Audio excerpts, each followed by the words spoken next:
Não perca!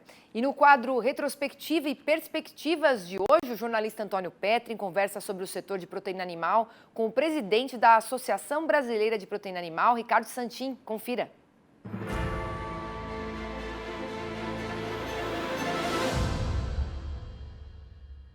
No quadro Retrospectiva e Perspectivas, nosso convidado de hoje é o presidente da ABPA, Associação Brasileira de Proteína Animal, o Ricardo Santin.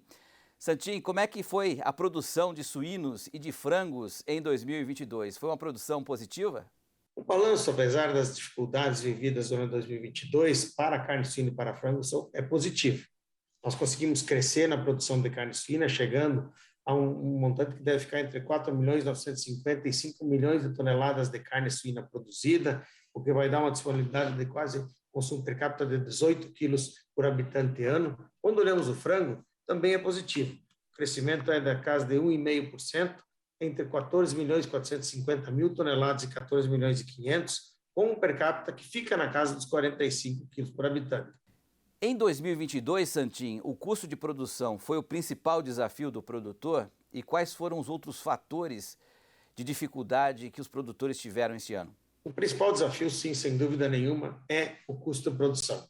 Preço de milho, de farelo de soja, inclusive com a chegada de uma safra muito abundante de milho, de mais de 120 milhões de toneladas, mesmo assim, os preços continuaram em patamares altos, o que obrigou a indústria a manter seus repasses e não conseguiu, inclusive, atingir tudo que era necessário em alguns casos e alguns produtos. Mas a gente teve outros desafios, como aumento do custo do papelão, que subiu mais de 68%, da embalagem de plástica, de polietileno e polipropileno, de 92%, a energia, o diesel, e o próprio trabalho em tempos de pandemia, agora na retomada, algumas dificuldades foram acontecendo. Veja que o custo do grão foi impactado, inclusive, desse conflito Rússia-Ucrânia. Tirou grãos de outros países que eram importadores da Ucrânia e esses países vieram buscar no Brasil, como, por exemplo, Espanha, Arábia, Egito, vieram comprar mais milho aqui no Brasil. Isso fez com que o cereal mantivesse um patamar elevado de custo e isso teve que refletir na prateleira do supermercado, infelizmente. Falando especificamente das exportações, foi um ano positivo? Superou as expectativas? Qual a sua avaliação, Santin? As exportações foram muito positivas no caso das aves. Elas cresceram mais de 5% agora até o final do ano, vão fechar provavelmente algo entre 5 milhões, 4 milhões e 800 e 4 milhões e 850, prevendo um crescimento para mais de 5 milhões em 2023. No caso da suinocultura, a gente começou o ano com dificuldades nas exportações. A gente precisa lembrar que iniciamos os primeiros 2 meses do ano fazendo menos de 80 mil toneladas de exportação por mês total. Mas ele veio se recuperando. Acabaremos o ano na casa de menos de 2% a menos do que foi no ano passado. Mas é um processo de recuperação. Estávamos em 12% e caímos para 1,5% provavelmente até o final do ano, o que é um bom alento. E mais do que tudo, ele projeta um 2023 positivo também para a carne suína em exportações, cujo crescimento a gente prevê na casa de 12% para 2023. Em relação a 2023, quais são as principais demandas da ABPA pensando no produtor de suínos e de frango? A gente consiga seguir nesse processo de reformas que tinha vindo sendo feitas no governo.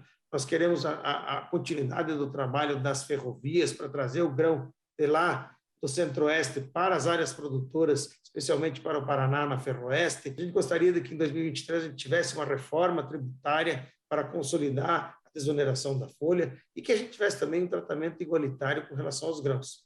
As importações que sejam isentas de PIS/COFINS e os nossos importadores importam, por vezes, milho mais barato do que nós por conta exatamente da ausência de uma reforma tributária. É importante lembrar que nós agregamos mais de 8 bilhões de dólares na receita cambial das exportações.